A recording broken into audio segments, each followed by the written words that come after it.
Salut à tous les amis, j'espère que vous allez bien. On se retrouve aujourd'hui pour une nouvelle vidéo. Ce soir, match important pour le Barça qui va donc jouer à la Real Sociedad, donc à San Sebastián, match capital parce que la Real Sociedad est une très belle équipe de football qui n'a pas perdu à domicile depuis 17 matchs, donc c'est quand même une équipe très solide, surtout en championnat d'Espagne.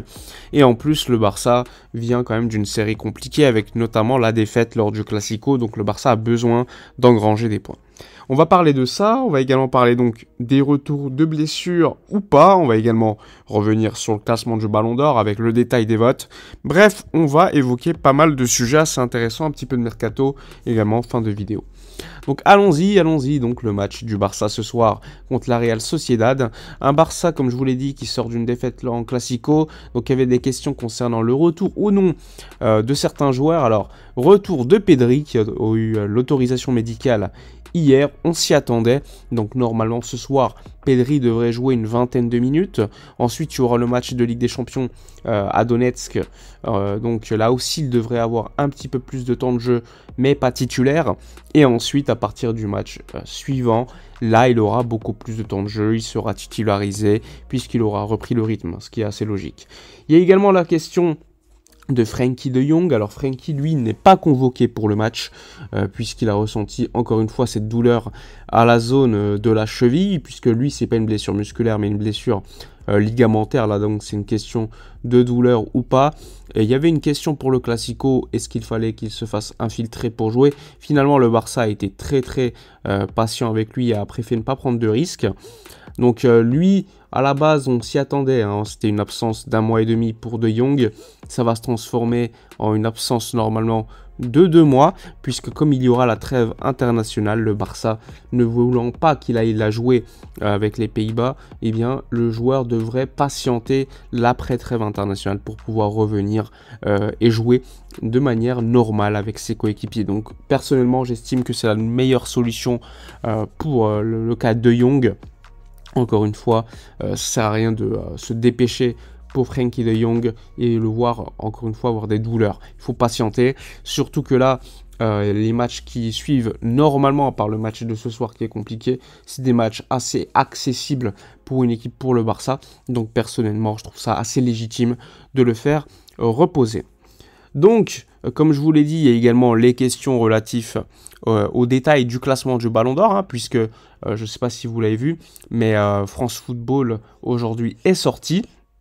Donc on a le détail des fameux votants pour le Ballon d'Or. Donc Messi a gagné quand même largement en fait, avec un peu plus de 100 points face à Haaland. Donc je vais vous mettre le détail des points. Tu as Messi 462, Haaland 357 et Mbappé 270. Donc il y a une différence entre Mbappé et Messi de 200 points qui n'est pas non plus illogique. Comme d'habitude, quand il y a des journalistes étrangers qui votent, on peut avoir quelques surprises. On voit que ça reste un vote avec certaines fois du favoritisme. Quand tu vois l'Égyptien mettre Salah dans le top 3, l'Argentin qui met que des Argentins à part Mbappé, et plein d'autres voix, plein d'autres votes de la part de journalistes. Mais bon, on n'est pas étonné, mais à la fin, ça reste quand même plutôt juste, je trouve. Même si je ne m'attendais pas à une telle avance. Mais bon, Messi... donc largement, on va dire quand même Ballon d'Or. Tu as également Aitana Bonmati qui a été élu Ballon d'Or facilement. En fait, tous les votants l'ont mise première, sauf 4. Donc ça démontre encore une fois une large domination de la part de la joueuse espagnole. Et tu avais également le fameux classement Copa, Yashin, où il y avait quand même quelques joueurs du FC Barcelone. Mais dans ce cas-là, on l'a vu pour le trophée Copa, Pedri a fini 2e. Je ne m'attendais pas à voir Pedri personnellement, puisque comme il l'avait gagné l'année dernière. Il y avait également Baldé qui a fini 7e, Gavi qui a fini 5e. Tu avais le trophée Yashin également, où là par contre pour le trophée Yashin, Marc-André Ter Stegen a été mis 5e seulement, alors que j'estime, vu la saison qu'il avait fait l'année dernière avec le nombre de clean sheets, je pensais qu'il allait être beaucoup mieux placé. Donc voilà pour les votes du Ballon d'Or, etc. etc. Ensuite, on va également parler un petit peu de mercato, hein, parce que on est bien gentil, le mois de janvier arrive. Le Barça veut se renforcer au poste de numéro 6. Ça, c'est une certitude. Mais le Barça sait qu'il y a le fair play financier et préférait un joueur en prêt avec un faible coût, un petit peu comme Joao Félix et Joao Cancelo. Néanmoins, je vois peu de joueurs qui pourraient offrir autant de garanties à ce poste-là. Tu vas peut-être trouver des joueurs qui vont venir, mais ce sera des joueurs, encore une fois, pas du niveau Barça. Donc personnellement, comme je l'ai déjà dit, j'irai plutôt sur un double pivot De Jong, Gavi, qui a très bien fonctionné, qui peut très bien fonctionner en tout cas, puisque tu as Gavi qui aime être quand même face au jeu, parce qu'il a une certaine qualité de jeu, qui va au charbon quand il faut y aller, et tu as un De Jong qui lui peut avancer, prendre le ballon et gagner des mètres. Donc pour moi, ce serait quand même une association qui pourrait totalement fonctionner. Le Barça piste quand même un autre numéro 6, un numéro 6 brésilien qui joue au Corinthians. On en a déjà parlé, c'est Gabriel Moscardo. Alors ce jeune joueur brésilien, le Barça ne veut pas rentrer dans une guerre d'enchères, puisque énormément de clubs le veulent.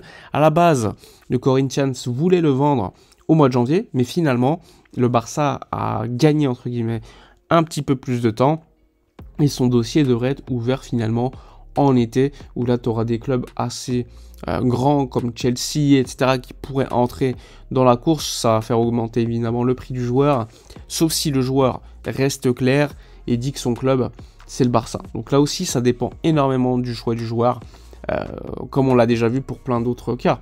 Victor Roque, je pense qu'il avait des meilleures offres financières. Néanmoins, le prix du transfert, quand même s'il y a des bonus, reste quand même élevé. Mais même si je pense que d'autres clubs auraient payé plus cher. Mais bon, c'est toujours la même chose. Si un joueur veut un club, il a beaucoup plus de chances de le rejoindre. Ça, c'est une certitude.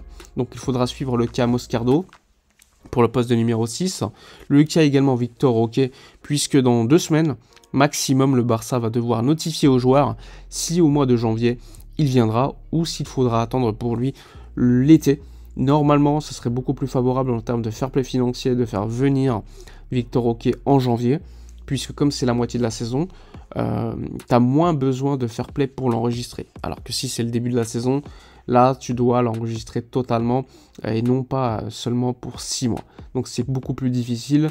Donc normalement, si j'étais le club, je viserais plutôt l'enregistrement de Victor Roque qui est déjà signé et mettre un double pivot plutôt que prendre un 6 de piètre qualité entre guillemets et ne pas pouvoir enregistrer Victor Roque dès le mois de janvier. Surtout que j'estime que le but c'est le plus difficile dans le foot et qu'on le voit, Lewandowski en ce moment n'est pas forcément au top de sa forme. Donc il faut vraiment à mon avis le faire venir dès le mois de janvier, ce qui permettrait également de rebattre les cartes au poste de numéro 9 parce que quand Lewandowski n'est pas là, on met systématiquement Ferran Torres qui n'est pas un 9 pour moi. Bref, voilà pour toutes les informations de ces dernières heures. Ce soir, match capital, comme je vous l'ai dit. N'hésitez pas à me dire votre 11, le pronostic également. Je vous dis donc à ce soir pour le débrief. Et d'ici là, comme d'habitude, portez-vous bien.